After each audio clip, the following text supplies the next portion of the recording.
የዛሬው ታሪካችን አንድ ሳሆ የምትባል ወጣት ተማሪ ያስመለከተን ይጀምራል። በወንዶች ሙሉ በሙሉ ተስፋ የቆረጠች ሴት ስትሆን እነሱም አሰልቺና ደባሪ እንደሆነች ያስባሉ። ከዚህ በፊት ባፈቀረችው ወንድ ልቧ ከተሰበረ በኋላ ወንዶችን ለመቅረብ ትፈራለች። ትዕይንታችን ሲቀየር ላይክ ሌጀንድስ በመባል የሚጠራው አንድ ታዋቂ የሙዚቃ ባንድ የሚያቀርበው ኮንሰርት ያስመለክተናል። ባንዱ 5 መልከ መልካም ወጣቶችን ያቀፈ ሲሆን ሁሉም ሴቶች የሙዚቃ ባንዱ መሪ የሆነው ኮታ የተባለ ሸበላ ሲመለከቱ ልባቸው እንደበረዶ ይቀልጣል። ኮታ ማራኪ ቁመናና ብርቱካናማ ጸጉር ያለው ዝነኛ ሲሆን መልኩና ቁመናው ከሞዴል የማይተናነስ ያደርገዋል። የሳሆ የልብ ጓደኛ የሆነችው ኢሲ ደግሞ አድናቂዎቹ ከሆኑ ሴቶች አንዷ ነበረች። ኢሲ ጓደኛዋን አብራት ወደ ኮንሰርቱ እንድትሄድ ብትለምናትም ሳሆ ግን ፍቃደኛ አልነበረችም። በፍጹም አልሄድም፣ እንደ መልከ መልካም ወንዶች የምጠላው ነገር የለም በማለት መልስላታለች። በተጨማሪም ሳሆ ሁሉም መልከ መልካም ወንዶች ከምድረ ገጽ እንዲጠፉ ትጸልይ ነበር። በሷ አመለካከት ቆንጆ ወንዶች ሁሉም ነገር አቅልለው እንደሚመለከቱና በመልካቸው የሚመኩ ጢባራን ፍጥረታት እንደሆኑ ታስባለች። ሳሆ ከወንዶች ጋር ጥልቅ የሆነ ችግር ነበረባት። የሁለተኛ ደረጃ ተማሪ እያለች በክፍል ውስጥ ካሉት ወንዶች ሁሉ በጣም ቆንጆ የሆነውን ልጅ ትወደው ነበር።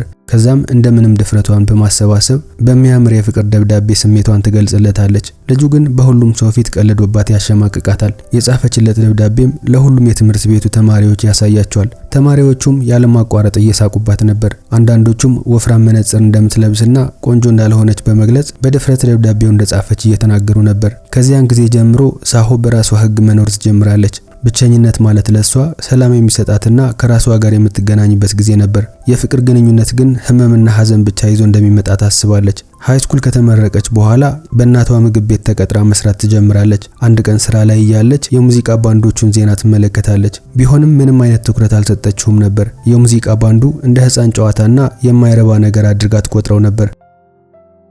በዚህ መሃል ድንገት ኮታ ራሱ ወደ ምግብ ቤቱ ይገባል። እንደማንኛውም ሴት ሳሆም ለመጀመሪያ ጊዜ ስታየው በቁንጅናው ተደንቃ ነበር። ነገር ግን በፍጥነት ራሷን ትሰበስባለች። ከዛም እንደማንኛውም ተራ ደንበኛ እሱን ማስተናገድ ትጀምራለች። ኮታ የሷን አያያዝ በጣም አስገርሞት ነበር። ነገር ግን ጓደኛዋ ኢሲ ብትሆን ኖሮ እሱን ለማስፈረም ብቻ ራሷን እስከ መሳት ሊያደርሳት እንደሚችል ታስባለች። ስለዚህ ወዲያውኑ እንዲፈርምላት እስክሪብቶና ወረቀት ትሰጠዋለች። እሱም ፈገግታውን እያሳያት ችግር የለውም ቆንጂዬ፣ ላንቺማ ማንኛውንም ነገር አድርጋለሁ ይላታል። ከፈረመላት በኋላ በቀልድ መልክ ጭንቅላቷን ከደባበሳት በኋላ ግንባሯን ይስማታል። በዚህ ጊዜ ሳሆ በንዴት እየተቃጠለች ነበር። ምን ነክቷል? እንድስመኝ ማን ፈቀደልህ? አያት መስይህ ነው እያለችው ነበር። ኮታ ግን በደስታ እየሳቀ ነበር። ከዚያም ከሚያደንቁት ሰዎች አንዷ እንደሆነች ይጠይቃታል። እሷ ግን እየተቆጣች በዚህ ዓለም ላይ ካሉ ወንዶች ሁሉ የሚያስጠላት ቁጥር 1 ሰው እንደሆነ ትነግረዋለች። ቢሆንም በልበ ሙሉነት ፈገግታውን ያሳያትና አድናቂው እስክትሆን ድረስ ከምግብ ቤቱ እንደማይወጣ ይነግራታል። በተጨማሪም እንድትወደው ማንኛውንም ነገር ለማድረግ ዝግጁ እንደሆነ ይናገራል። ቢሆንም ሳሆ ገፍታ ታስወጣዋለች። ከዛም እንደሱ አይነት ህፃን የሚመስልና ተለማማጭ ወንድ በፍጹም መውደድ እንደማትችል ትነግረዋለች። ማታ ላይ ከጓደኛዋ ጋር ሲገናኙ ቀልደኛው ሙዚቀኛ ግንባሯን እንደሳማት ለጓደኛዋ ትነግራታለች። ጓደኛዋ ኢሲ ደግሞ ሁኔታው እያሰበች እንዴት እድለኛ እንደሆነች ትነግራታለች። ቢሆንም ሳሆ እንደጠላችው እየተናገረች ጓደኛዋ ስለሱ እንዳትናገር ትከለክላታለች። ከዚያም የወንዶች የጥላቻ መዝገብ የሚል ርዕስ ያለው የማስታወሻ ደብተሯን ትከፍትና አንድ ወንድ ይበልጥ መልከ መልካም በሆነ ቁጥር ይበልጥ መርዛማ ይሆናል በማለት ትጽፋለች። ሙዚቀኛውን ደግሞ ብርቱካናማው አደጋ በማለት ትሰይመዋለች። በተጨማሪም ከሱ መራቅ እንዳለባት ራሷን ታስጠነቅቃለች። ምክንያቱም ሰላም የሚገኘው ከወንዶች በመራቅ እንደሆነ ታስባለች። ነገር ግን በማግስቱ ወደ ቤቷ ስትገባ በድንጋጤ በቆመችበት ትቀራለች። አሁንም ኮታ ቤት ውስጥ ተቀምጦ ታገኘዋለች። ታናሽ እህቷንም ጭኑ ላይ አስቀምጦ ልክ እንደ ቤተሰብ አባል ተረት እየነገራት ነበር። ከዚህም በተጨማሪ የራሱን ቃለ ምልልሶች የያዙ ሲዲዎችና መጽሔቶችን ይዞላት ይመጣል። ከዛም በመሃላቸው ምንም እንዳልተፈጠረ በመሆን ሳሆን የወንድ ጓደኛ ካላት ይጠይቃታል። እሷም ከወንዶች የበለጠ የምትጠላው ነገር እንደሌለ በመግለጽ በህይወቷ ወንድ አስፈላጊ እንዳልሆነ ትነግረዋለች። በተጨማሪም ሲንግል መሆን እንደሚያስደስታት ከነገረችው በኋላ ኮታ በቀስታ ፈገግታውን በማሳየት ቆንጆና ብልህ ሴት እንደሆነች በመግለጽ ብቻዋን መሆን ለምን እንደፈለገች ይጠይቃታል። ከዛም ብዙ ሺህ ወንዶች እንደሱ አይነት ሴት እንደሚፈልግ ይነግራታል። እውነታው ግን የሚናገረው ነገር ከልቡ አልነበረም። ሳሆ ግን አይ አመሰግናለሁ፣ በፍቅር ግንኙነት ውስጥ ያሉ ወንዶችን እጠላለሁ ትለዋለች። በዚህ ጊዜ ኮታ ፊቱ እየተለዋወጠ ነበር። ከዚህ በፊት በነበራት የፍቅር ህይወት የሆነ መጥፎ ነገር እንደገጠማትም ይረዳል። ከዛም ድምጹን ዝቅ በማድረግ እግዚአብሔር አንድ ቀን ጥሩ ሰው ይላክልሽ፣ ልብሽን የሚፈውስና መቼም ቢሆን የማይተውሽ ሰው ይላክልሽ ይላታል። ከተወሰነ ጊዜ በኋላ ኮታ አሁንም ስለመጣ ምግብ ቤት ውስጥ እንቅልፍ ወስዶት ነበር። እሷም እየቀሰቀሰችው አንተ ቆንጆ ተነስ፣ የአክስት ቤት መስሎ ነው እንዴ ትለዋለች። ብዙም ሳይቆይ ተጠቃሚዎች መግባት ይጀምራሉ። በመሃላቸው የነበረው አንድ ሰካራም ሰው ደግሞ ኮታ ላይ ማሾፍ ይጀምራል። ከንቱና የማይረባ በማለትም ይሰድበዋል። ኮታ ግን መልስ ሳይሰጠው በዝምታ ያልፏል። ይልቁንም በትህትና ፈገግ ብሎ ይቅርታ ይጠይቋል። ሁኔታው እየተመለከተች የነበረችው ሳሆ ባሳየው የተለየ ባህሪ እየተገረመች ነበር። በሐሳቧም ዋው ይሄ ልጅ እውነትም ስርዓት ያለው ልጅ ነው እያለች ነበር። በኋላ ላይ ሐዘን እንደተሰማው በሚመስል መልኩ ብቻውን ተቀምጦ ትመለከተዋለች። እሷም የሰካራሙ ሰውዬ ንግግር በቁም ነገር እንዳይመለከተው ትነግረዋለች። ኮታ ግን አንገቱን ደፍቶ መጠላትን አልወድም፣ ሁሉም ሰው እንዲወደኝ ፈልጋለሁ። ስለዚህ ሁል ጊዜ ለሰዎች ጥሩ ሰው መሆኔን ለማሳየት ሞክራለሁ ይላታል። ከተወሰኑ ቀናት በኋላ የዴሊቨሪ ትዕዛዝ ይመጣላታል። ደረሰኙ ላይ ያለውን ስም ስትመለከት በረጅሙ ትተነፍሳለች። ትዕዛዙ የኮታ ነበር። አሁን ምን ማለት ነው? መኖሪያው ዚኖ ማለት ነው እያለች ብቻውን ትናገራለች። ትዕዛዙን ለማድረስ ስትሄድ ኮታ አራቱም የባንዱ አባላት ከሆኑት ዋም፣ ሃሩ፣ ናሩና ካኖ ጋር ታገኘዋለች። ወንዶቹ ከእውነታ የራቀ ውበት ነበራቸው። አንድ በአንድ እየተቀባበሉ ቆንጆ እንደሆነች እየነገሯት ነበር። እሷም ስለፈራች ቀስ በቀስ ልቧ በፍጥነት መምታት ጀምሮ ነበር። ከዛም እንደዚህ አይነት ውበት መቋቋም የሚችል ማን አለ እያለች ለራሷ ትጠይቃለች። ምግቡን በፍጥነት ከጨረሱ በኋላ ኮታ ለሱ ብቻ ተጨማሪ ስፔሻል ምግብ እንድትሰራለት ይጠይቃታል። ምግብ እያበሰለች በነበረበት ጊዜ ስለ ህይወት እቅዷና ስላላት ህልም ይጠይቃታል። እሷም የተመሰከረላት የሂሳብ ባለሙያ መሆን እንደምትፈልግና የእናቷን ምግብ ቤት ለማሳደግ መርዳት እንደምትፈልግ ትነግረዋለች። ከዚያም ስለ ወላጆቹ ትጠይቀዋለች። ቢሆንም በዚህ ጊዜ ፈገግታውን ከፊቱ ይጠፋል። አባቱ በልጅነቱ እንደሞተ ይነግራታል። ከተወሰነ ጊዜ በኋላም እናቱ እንዳለፈች ይነግራታል። በዚህ ጊዜ ግን የእውነት አሳዝኗት ነበር። በሐዘኔታ እየተመለከተችው በቀስታ በጣም ያማል በማለት ትናገራለች። ከዚያም ከአንድ የሁለተኛ ደረጃ ተማሪ ሴት ጋር የተነሳውን የድሮ ፎቶ ትመለከታለች። እሷም የቀድሞ ፍቅረኛው እንደሆነች ታስባለች። ብዙም ሳይቆይ የሰራችለትን ምግብ አቀረበችለት። እሱም በደስታ ከልቡ ያመሰግናታል። የሰራሹ ምግብ በጣም ይጣፍጣል ይላታል። እሷ ግን በጣም አሳዝኗት ስለነበረና ፊቱን ማየት ስለከበዳት ከቤቱ ትወጣለች። መንገድ ላይ ድንገት ከድሮ የክፍል ጓደኞቿ ጋር ፊት ለፊት ትገናኛለች። በትምህርት ቤት ሲያሰቃዩት የነበሩት እነዚህ ሴቶች አሁንም ሲንግል ስለሆነች እየሳቁባት ነበር። የሚናገሯቸው ቃላት በስለት የተወጋች ያህል እየተሰማት ነበር። ነገር ግን በዚህ መሃል አንድ ድምጽ ጣልቃ ሲገባ ትሰማለች። ኮታ የሱ የሴት ጓደኛ እንደሆነች ሲናገር ትሰማለች። ሴቶቹም በድንጋጤ ባሉበት ቆመው ይቀራሉ። አፋቸውም ከመደንገጣቸው የተነሳ እንደተከፈተ ይቀራል። በአቅራቢያው የነበሩ ሰዎች ስለነሱ ማውራት ይጀምራሉ። አድናቂዎቹም እሱን ማስተዋል ይጀምራሉ። ከዛም ሳያስበው ችግር ውስጥ ስለገባ የሷን እጅ ይዞ ከህዝቡ እይታ ለማምለጥ ይሞክራል። በመጨረሻም ሲቆሙ ትንፋሿን ከሰበሰበች በኋላ ታመሰግነዋለች። ከዛም የእውነት አንተ ጥሩ ሰው ነህ ትለዋለች። እሱም በፈገግታ እየተመለከታት ደግና ጎበዝ እንደሆነች ይነግራታል። አሁን ቆንጆ ወንዶች ላይ የነበራትን ጥላቻ ሙሉ በሙሉ የቀለጠ ይመስል ነበር። ላለማፍቀርና ላለመፈቀር የገነባችው ግንብም የፈራረሰ ይመስል ነበር። የድሮ እምነቷን በመተው ፍቅር ህግ እንደሌለው ማሰብ ትጀምራለች። ከዛም እየወደደችው እንደሆነ ለራሷ መናገር ትጀምራለች። ጊዜው ገና ስለሆነ ግን ስሜቷን ላለመናገር ወስናለች። ቢያንስ እርግጠኛ መሆን ትፈልጋለች። ወደ ቤቷ ከተመለሰች በኋላ እያንዳንዱን ዘፈኖቹና ቃለመጠይቁን መመልከት ትጀምራለች። ከዛም እንደሚወዳት እርግጠኛ እስክትሆን ድረስ ለሚመጣው 10 ዓመታት ሳትነግረው በዝምታ እሱን መውደድ እንዳለባት ትናገራለች። በማግስቱ የሙዚቃ ባንዱ ለሬዲዮ ፕሮግራም እየተዘጋጀ ነበር። ቀረጻ ከመጀመራቸው በፊት ከእናቷ ምግብ ቤት ብዛት ያለው ምግብ ያዛሉ።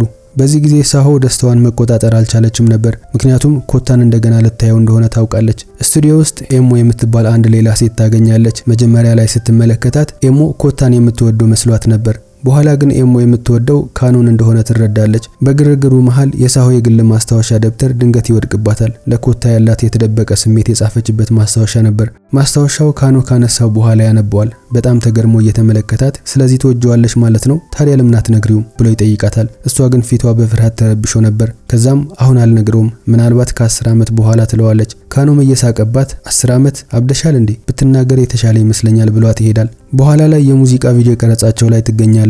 ትወና ላይ በጣም እየተቸገሩ ነበር። የፍቅር ትዕይንታቸው ግራ የሚያጋባና ሐሰተኛ ይመስል ነበር። ዳይሬክተሩም ስለተበሳጨ ብቻውን ሲናገር ነበር።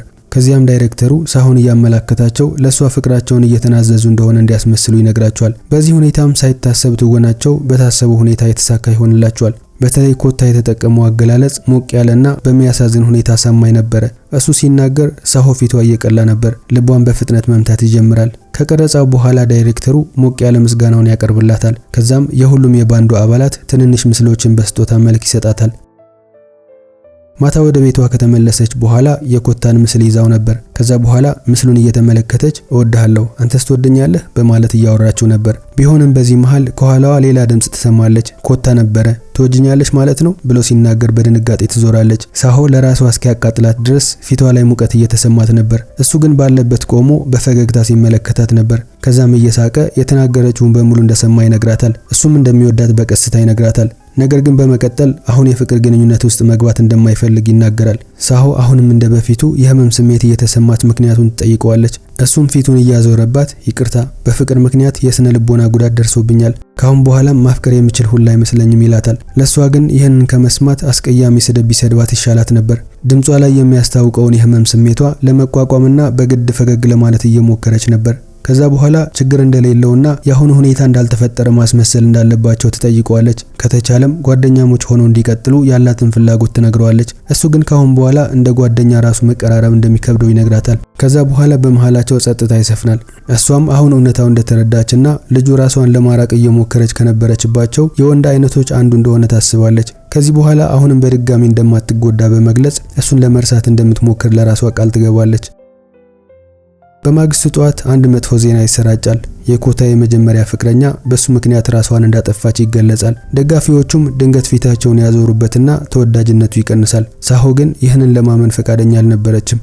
ኮታ በፍጹም ይህንን እንደማያደርገው ለራሷ በተደጋጋሚ ትነግራለች። ብዙም ሳይቆይ ካኖ አንድ ግዙፍ ካርቶን ይዞ ቤቷ ድረስ ይመጣል። ከዛም እባክሽን ኮታን አንቺ ጋር ደብቂው፣ አድናቂዎቹ ካገኙት ይበጣጥሱታል በማለት ይለምናታል። እሷም ደስታ እየተሰማት ከፈለገ ለ10 ዓመታት እዚህ መኖር ይችላል፣ ግድ የለኝም በማለት ትቀበለዋለች። ከዛ በኋላ በፍጥነት ክፍሉን ታዘጋጅለታለች። ከተወሰነ ጊዜ በኋላ ኮታ የሀፍረት ስሜት እየተሰማው ጨዋነት የጎደለው ካልመሰላት አንድ ነገር ሊያስቸግራት እንደሚፈልግ ይነግራታል። እሷም የሚፈልገውን ነገር እንዲጠይቃት ትነግረዋለች። እሱም ድምጹን ዝቅ በማድረግ የውስጥ ሱሪ እንደሚያስፈልገው ይነግራታል። በዚህ ጊዜ ሳሆ ፊቷ ላይ የድንጋጤ ምልክት እየታየባት ምን አክስት መሰልኩ እንዴ እያለች ትጮህበታለች። ቢሆንም አሁንም ገዝታለት ትመጣለች። ማታ ላይ ሳሆ ሻወር ቤት ውስጥ በነበረችበት ጊዜ ኮታ ሳያውቅ ቴርሞሜትር ይዞ ወደ መታጠቢያ ቤቱ ይገባል። እሱም ያላሰበው ነገር ስለነበረ ውስጥ እንደነበረች እንዳላወቀ በመግለጽ ይቅርታ ይጠይቃታል። ሳሆ ፊቱን ከተመለከተች በኋላ እንደታመመ ትረዳለች። በጣም ስላሳዘናት ሌሊቱን ስትንከባከበው ታሳልፋለች። ቀዝቃዛ ፎጣ ግንባሩ ላይ ያስቀመጠችና የሙቀት መጠኑን እየለካች ነበር። በጸጥታ የተሞላ ረጅም ጊዜ ካሳለፉ በኋላ አሁን የተሰራጨው ወሬ እውነት ቢሆን አሁንም ተወደው እንደነበረ ይጠይቃታል። ከዚያም የእሷን መልስ ሳይጠብቅ እውነታውን መናገር ይጀምራል። ከልጅነቱ ጀምሮ የቅርብ ጓደኛው የነበረችው ራይ በሁሉም ነገር ትደግፈው ነበር። አሁን ላገኘው ስኬት ምክንያት እሷ ነበረች። አንድ ቀን ማታ እሱ የተኛ መስሎ እየሰማ በነበረበት ጊዜ ትስመዋለች። እሱም በሁኔታው ስለደነገጠና ሀፍረት ስለተሰማው እሷን ማስወገድ ይጀምራል። የላከችለትን ተደጋጋሚ ሜሴጅ ችላ በማለት ከሷ መራቅ ይጀምራል። ብዙም ሳይቆይ ይቅርታ እንኳን ሳይጠይቃት በአደጋ ትሞታለች።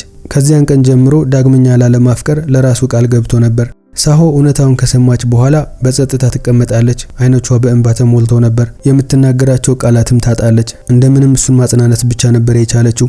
በማግስቱ የመዝናኛው ኩባንያ ላይክ ሌጀንድስ የተባለው የሙዚቃ ባንድ በደረሰበት ቅሌት ምክንያት በይፋ እንደተበተነ ያሳውቃል። አሁን እያንዳንዱ የባንዱ አባል በግሉ እንደሚሰራ ይጠበቅ ነበር። ነገር ግን ሁሉም የባንዱ አባላት ፈቃደኛ አልነበሩም። ከዝና ይልቅ ለግሩፓቸው ያላቸው ታማኝነት ይመርጣሉ። አብረው ለመቆየትም ከኩባንያው ይለቃሉ። የአድናቂዎቻቸው ቁጥር ቀንሷል። ነገር ግን ተስፋ አልቆረጡም ነበር። ሳሆ በእያንዳንዱ የሚያቀርቡት ኮንሰርት ላይ ትገኝ ነበር። ከማንም በላይ ደግሞ ኮታን ትደግፈው ነበር። በአንድ ኮንሰርት ላይ ማስኳን በማውለቅ ስሙን እየጠራች ነበር። ድምጿ በስሜት የተሞላ ነበር። ፈገግታህ ምርጡ ነገርህ ነው፣ ማንም እንዲወስድብህ አልፈቅድም ትለዋለች። እሱም የተናገረችውን ይሰማታል። ቀስ በቀስም እውነተኛ ፈገግታው ፊቱ ላይ እየተመለሰ ነበር። ልቡ ውስጥም እንደገና ተስፋ እየተሰማው ነበር። በኋላ ላይ ካኖ ከራይ ወላጆች የተላከለትን ደብዳቤ ይሰጧል። በጭራሽ እሱን እንዳልወቀሱትና ጥፋተኛ እንዳልሆነ ጽፈውለት ነበር። ራይ እንደምትወደውና በጣም ደስተኛ የነበረችባቸው ጊዜያት ደግሞ እሱ ፈገግ ሲል እንደነበረ ይነግሩታል። የተጻፉለት ቃላት ከደረቱ ላይ ከባድ ሸክም አንስተውለታል። በማግስቱ ኮታ ሳሆን ሜሴጅ ይልክላትና እንድታገኘው ይጠይቃታል። ከዛም የራይ የመቃብር ስፍራ ጋር ይዟት ይሄዳል። ሁልጊዜም ወደዚያ ሊወስዳት እንደሚፈልግም ይነግራታል። ከዚያም የእውነት እንደሚወዳት ይነግራታል። ሳሆ የተናገረው ነገር እውነት አልመሰላትም ነበር። እንደሚወዳት ለመናገር ወደ መቃብር ስፍራ ለምን እንዳመጣትም ትጠይቀዋለች። እውነት አልመስል ስላላትም አይ አመሰግናለሁ፣ ቀልድህን አቁም ትለዋለች። እሱ ግን በፍርሃት እየሳቀ ነበር። ከዚያም ታገቢኛለሽ ሲል ይጠይቃታል። ሳሆ አሁንም ግራ በመጋባት የሰርግ ቀለበት እንኳን እንደሌለው በመግለጽ ጥያቄው እውነት እንደማይመስል እየተቆጣች ትነግረዋለች። ከዛ በኋላ ካሁን በኋላ ፊቱን እንዳያሳያት በመግለጽ ጥላው ትሄዳለች። ከአንድ ወር በኋላ ባንዶቹ በልቤ ውስጥ አንቺ ብቻ ነች በሚል ርዕስ አዲስ ዘፈን ይለቃሉ። የዘፈኑ ግጥሞች በሚያሳምም ሁኔታ ግላዊ ይመስሉ ነበር። ሳሆ ዘፈኑ ስለሷ እንደሆነ ትረዳለች፣ ነገር ግን ከስሜቷ ጋር እየታገለች ነበር። ዳግመኛ በፍቅር አልወድቅም ስትልም ለራሷ ትናገራለች። የበንዲህ እንዳለ ኮታ እሷን መፈለጉን አላቆመም ነበር። በመጨረሻም ሲያገኛት በቀጥታ አይኖቿን እየተመለከተ እውነተኛ ፍቅር ምን እንደሆነ ያስተማርሽኝ አንቺ ነሽ፣ እውነተኛ ፍቅር ደግሞ ጸንቶ ይኖራል፣ ይቅር ይላል፣ ይፈውሳልም በማለት ፈገግታውን ያሳያታል። ከዛም አሁንም ትወጂኛለሽ ሲል ይጠይቃታል። በመጨረሻም ሳሆ እሷም እንደምትወደው ትነግረዋለች። የዛሬው ታሪካችንም በዚህ መልኩ እዚህ ላይ ይጠናቀቃል።